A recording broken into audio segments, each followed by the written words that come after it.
Good afternoon and happy Thursday. It's another warm day in Houston. Today we're going to talk about the temperature. If you've been around Houston for a while, you'll recognize that. We'll talk about that for a second at the end. It's air temperature right now is about 100 degrees, and you saw my heat index, which the weather people like to call the feels like temperature, is in about 120.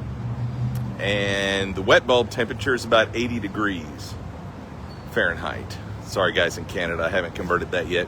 So what does that mean? Well, I had to make some notes here. The heat index, pulling my notepad out here. A heat index is a figure that's determined by combining your air temperature and the relative humidity. And that's really useful because it gives you, like I said, a feels like temperature. But what's actually, for us, a more useful number is called the wet bulb. Now, the wet bulb temperature is means is the lowest temperature that can be reached by the body by evaporative cooling. Okay, what does that mean?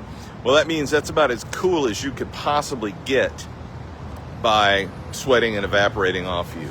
And how do they determine that? Well, nowadays we use that little Kestrel device that you saw the picture of. It's a little handheld weather station. It can tell you all sorts of great things. But one of those things is to determine your heat index and your wet bulb temperature. Now, back in the day, they had to use something called a psychrometer.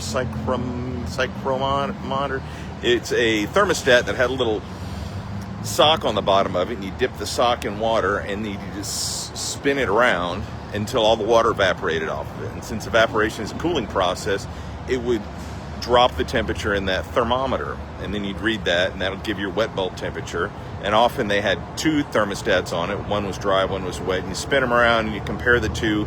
It'll give you your heat index. It'll give you all sorts of other great information. Why is that important for us? A great question to always ask. Well, firefighting is a hot job. Getting out there and working in motor vehicle accidents is a hot job. Helping out the citizens of Houston who don't have access to cooling is a huge part of the job this time of year. We have a large population that spends a lot of their time outside. So we have to make sure that we, as firefighters and emergency responders, can not get affected as much by the heat. So when we go to a fire, it's going to be hot. We put on all that gear. Unfortunately, the gear that keeps the heat out also keeps the heat in. It's not unusual to see someone pull their coat off even when it's 100 degrees outside and steam be coming off of them. Steam will be coming off of them. We also have this guy right here, our rehab truck. They call it a cookie truck, but it is chock full of ice and water and snacks and other cooling things, and that back door is a restroom. So they will come out to any time we put hose on the ground, anytime there is a report of an actual working fire. They will dispatch the rehab, also dispatch a Cascade to fill up air bottles. So the changes as a commander has to make on these fires is to shorten the work cycle. Before, you can fight fire for a while, come out, change your air bottle, go back in. This time of year, one bottle and you're pretty much done. We have more multiple alarm fires, not because the fires are necessarily bigger, but we've got to take care of the guys and gals. We can't get them to work 3 or 4 work cycles and just assume that they're going to be not affected by the heat. Also, we often have more than one fire, one incident a day. They'll go work a fire, have to come back to the station, take a shower, cool down. Well, 10 minutes later, they're back out there out in the heat, out in the sun, working on, whatever has to be done. So the trick for us is stay inside as much as we can, hydrate, and just keep an eye on each other. Make sure that you're not showing any signs of any heat stress, heat strokes, heat exhaustion, because unfortunately the effect of heat injuries tend to be cumulative. If you have a real bad heat stress incident, it can negatively affect your ability for a long time to deal with the heat.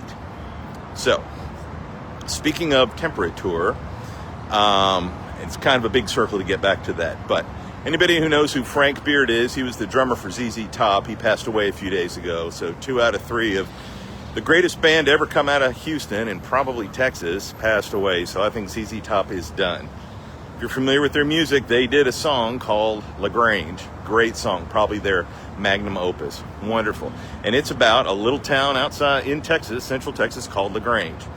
And yes, LaGrange is the home of, and if you've seen the movie starring Burt Reynolds and Dolly Parton, The Best Little Whorehouse in Texas, was in LaGrange. There was, in fact, a brothel in LaGrange, Texas. Now, in the movie, there was a gentleman played by Dom DeLuise, who was a news reporter. In the real life, he didn't sing, and he's the one that exposed this horror of the brothel and made a big attention to it. Well, in the real world, that gentleman was Marvin Zindler. Came from Houston, worked at Channel 13, I think, and he was an investigative reporter. Towards the end of his career, he was mostly famous for his restaurant reports. And he would go and get reports from the various and sundry health departments and say whether the restaurant was clean and all that. One of his great slogans to scream out was "Slime in the ice machine." If you've been around Houston for a long time, you know that. But he would always talk about food being in the wrong temperature. Not exactly sure where he was born to come up with that odd pronunciation. Doesn't sound like a very Houston thing to say. But anyway, so a little bit of history, a little bit of, ancient history. So if you're out there, you're on the job these days in the southwest or the southern parts of the United States, it's hot out there. So all I can say is slow down a little bit, hydrate, hydrate, hydrate. Look after each other, be safe. Get back in the air conditioning if you can. So thank you very much for stopping by. We'll look forward to seeing you all again real soon. Be safe, and again, please hydrate. And that means water. Doesn't mean these Monster Energy drinks or these C4s or whatever it is all the kids drink these days. Water's the best thing you can go for. So hydrate and be nice to each other.